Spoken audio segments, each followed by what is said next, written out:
Muito bem-vindos. Sempre dizem, não encontre os seus heróis da sua infância, mas eu acho que vale a pena. Nossa, você usou uma chave. Cadê a central de multimídia? Mas é preciso ajustar a resposta do câmbio, a resposta do acelerador.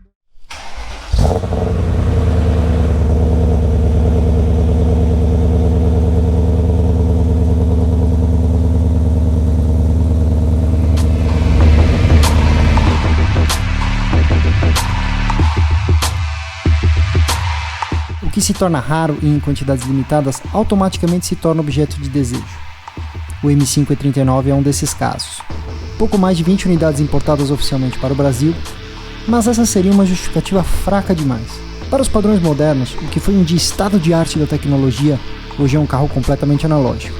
ABS, controle de tração, controle de estabilidade estão lá apenas por segurança. O carro não depende desses sistemas para desempenhar. É a forma como você interage e se conecta com tudo o que se passa com o carro. A sensação de que o desempenho ainda depende essencialmente do que você faz atrás do volante e não daquilo que a eletrônica simula para você. É o que eu convenciono chamar de o intangível. Aquela sensação que somente os carros no limiar de fronteira entre o analógico e o digital conseguem passar. Um carro que foi concebido numa época menos politicamente correta, esse é o M5 E39.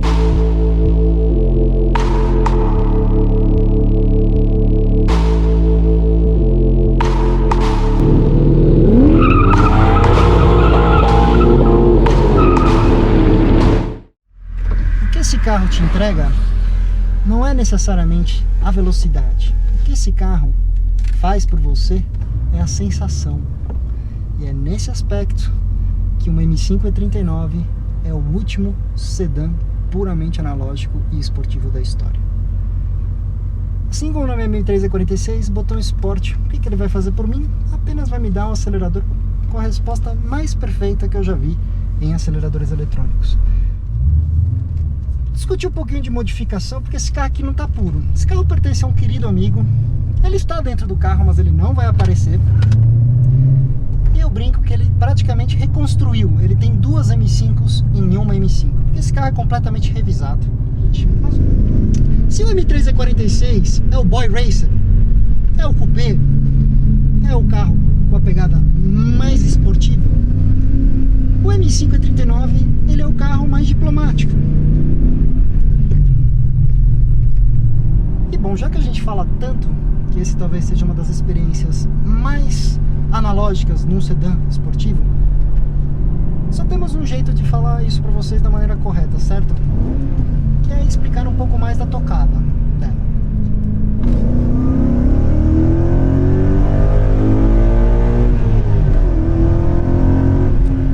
A primeira diferença, para você que está na dúvida entre comprar um M3 E46 e um M5 E39, chama-se torque. Esse carro tem muito torque, são cerca de 50 kg de torque. Faz um M3 E46 parecer um bezerro desmamado com seus 37 kg de torque. Em momentos onde você sobe no acelerador no M3 E46 e não tem muito aquele punch, esse carro, ó, quarta marcha, marcha alta, certo? Isso, meus amigos, não existe num M3 E46. Short Shifter, o UC, uma marca muito famosa, muito renomada, simplesmente tira, porque é o remo que é esse câmbio original. Mas a questão é a seguinte, amigos, quando o assunto é tocado, esse carro dança como uma bailarina muito menor do que os 1.800 kg parecem sugerir.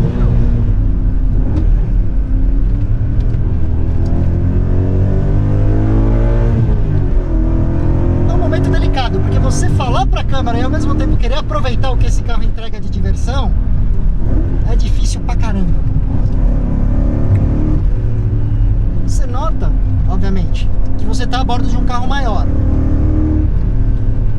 Ela é um carro grande, não tem como negar isso, é um sedã que leva 5 pessoas com conforto.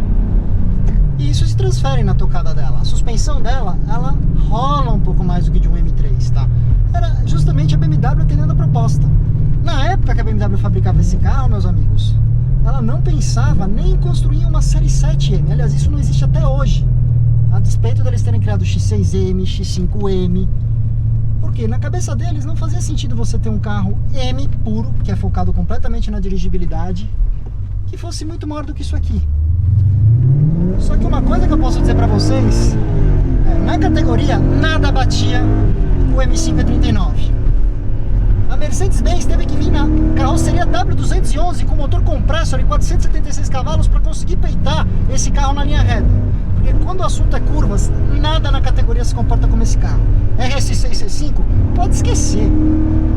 E55 W210, que eu ainda vou trazer aqui no canal para explicar para vocês a diferença de personalidade para esse carro, nada a ver. É engraçado como você consegue interagir com os pedais desse carro de uma maneira que você chega a acreditar que seria contra-intuitivo.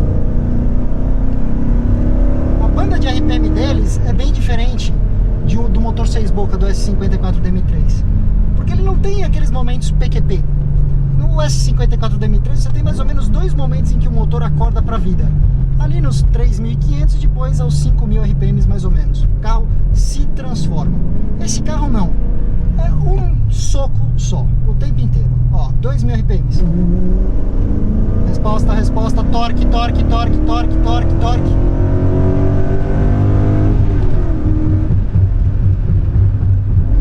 É um carro muito equilibrado, muito gostoso de andar.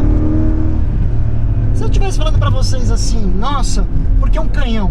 O carro é forte, é um desempenho que pra época, esse carro, meus amigos, quando eu dirigi ele pela primeira vez, até escrevi no meu blog pra vocês.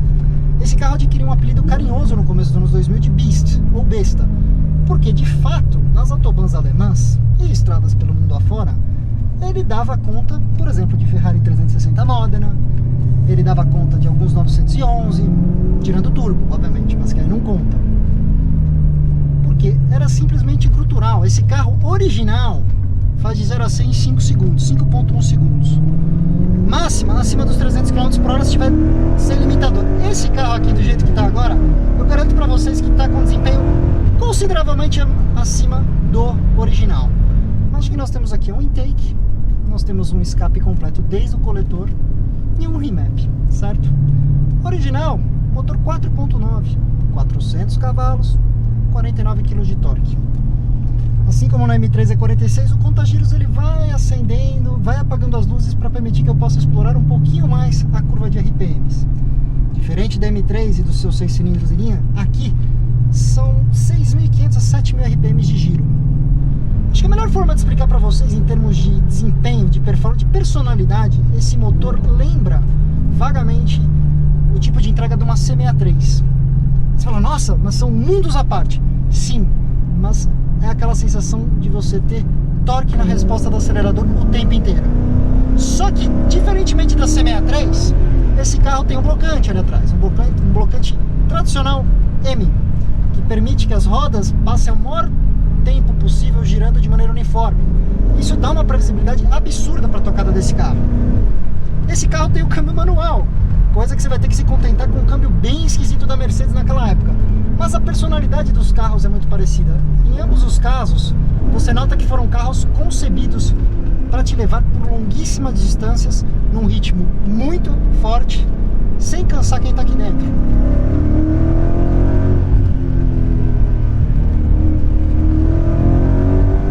Eu falo, a grande diferença de um carro desse para um carro moderno é que aqui você tem curva de aprendizado. Esse não é um carro que logo de cara você consegue sair dirigindo como um super-herói. Meu amigo mesmo que é dono desse carro tem 6 anos de experiência com a plataforma E39. E hoje eu andei com ele para ter uma noção do que esse carro é capaz. E o que eu vou dizer para vocês é justamente isso. Nada bate a experiência desse carro. É nesse ponto que você começa a entender por que as pessoas estão pagando tão caro num carro como esse. Simplesmente porque não há oferta. Esse carro, meus amigos, eu arrisco dizer que se hoje aqui no Brasil a gente tiver 10 unidades de M5 E39 em bom estado, é muito. Vieram um pouco mais de 20 carros para cá. Então, meus amigos, quando você para e pensa, eu gostaria de ser proprietário de um carro que tem um motor legal, um chassi espetacular, um desempenho muito acima da média e um câmbio manual, mas ainda quero me sentir como parte da equação. Sua resposta é esse carro. Infelizmente, não há muito mais que você possa procurar tirando isso aqui. carro espaçoso. É engraçado quando a gente olha que, por exemplo, o atual Série 3, o G20, é basicamente o mesmo tamanho desse carro, o Série 5.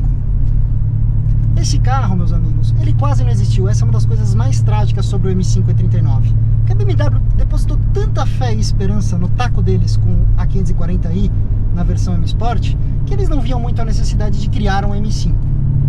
Só que, no meio do caminho, a Mercedes começou a flertar na plataforma W210 com o conceito de criar um AMG. O E50, depois o E55. E a BMW não ia ficar quieta olhando isso tudo acontecer. Chegamos em 1998 e eis que somos apresentados ao M5 E39. Eu sinceramente adoro o que esses carros entregam. Olha isso, gente.